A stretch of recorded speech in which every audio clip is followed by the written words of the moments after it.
Mr. Tabletop Mixmaster, see, it's been a while. Mr. Toastmaster, fellow Toastmasters, very welcome guests. Before I get started with my speech, I just want to say that the real champion of courage is in that back room right there, Mr. Milton Johnson, who has stepped outside of his comfort zone to combat the fear of speaking. My hat goes off to you, Milton.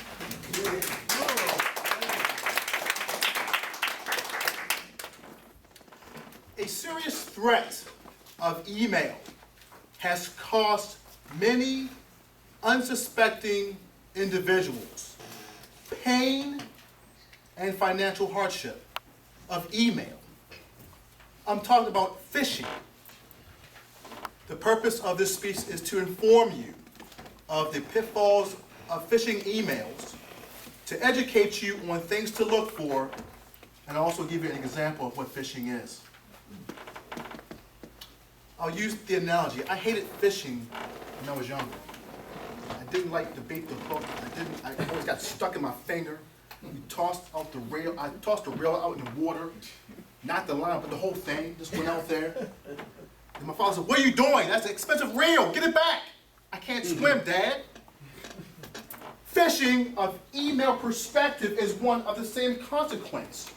Whereas you have an email message, whereas the fraudster is tricking you into clicking on a link in an email and going to a bogus website to capture information from you. This is the whole purpose of phishing, is to trick people into divulging confidential information. Who does this stuff? People like you and I, we go to work every day, 8, 9 hours a day, whatever it is. And we work very hard. These people do the same thing at their computer to devise bogus emails to trick people 8, 9 hours a day in front of their computer. Amazing. What makes people do this? People are driven by financial gain. Bank account numbers, credit card numbers, social security numbers, those things are big on the underground market in the world of the internet. You can get up to $80 per credit card number if you are successful on the black market. Get about 10 million of those, you can retire early. But people need to be educated about the pitfalls of email. You may be wondering, how did they get my email address? Several ways of doing that. If you're working at a corporation that has an email server, which has a global address list, and if that email server isn't patched with the latest antivirus updates on it, a fraudster can come into a back door and get the entire address list. And then they can send an email to you. Viruses are the catalyst of how people can get in through a back door. So if you're wondering how things are getting to your inbox, that's one method. The other method would be, if you want to unsubscribe to this list, click on this link. Don't ever do that. That's a trick. They'll get you every time doing that. Stay away from that, please. That's another trick, how a fraudster can get that information from you off of your email address. What types of things should you look for in a phishing email? I don't have a dog, so why am I getting email from Purina Dog Chow? Unsolicited email. Stay away from it. Urgent. You need to respond now. Those alarmist warnings never, ever are true. Typos. Many of the phishing emails, a large quantity of them, come from overseas.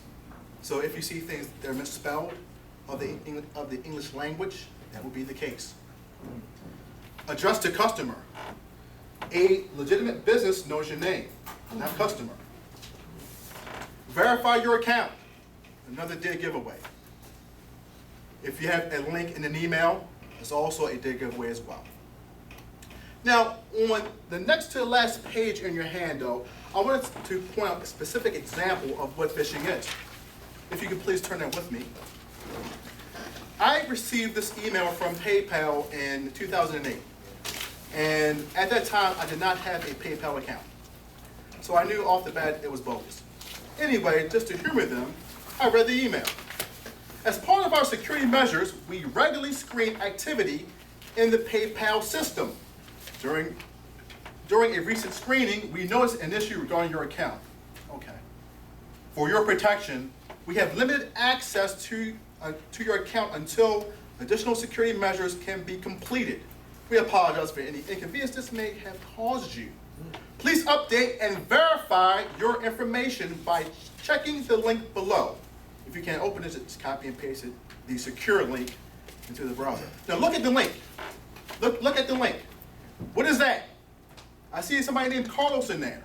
It says update, info login. That's not PayPal. I don't know who that is. That's Carlos. He's trying to get you. Stay away from Carlos, please. He's tricking you into going into a bogus website to capture your logon credentials and your email account. Sincerely, we thank you at PayPal at our reviewing department. Please. That is a bogus email. Stay away from things like that, please, because it can get you every time. Protect yourself, please. Be skeptical of any unsolicited email. Delete it. Use the phone instead of doing online ordering. People sometimes are leery about placing their information on a website. Call the people up instead. Research the company first before you do any online business with the company. These companies can be fraudulent in nature. Also, check the lock at the bottom of your web browser to make sure that there is a lock at the bottom of it, which is a secure link and a website. And definitely report suspicious activity to the company. In closing, people will start to have nothing to get money. Don't be a trout in the sea of internet email. Be safe and secure. Mr. Toastmaster of the day.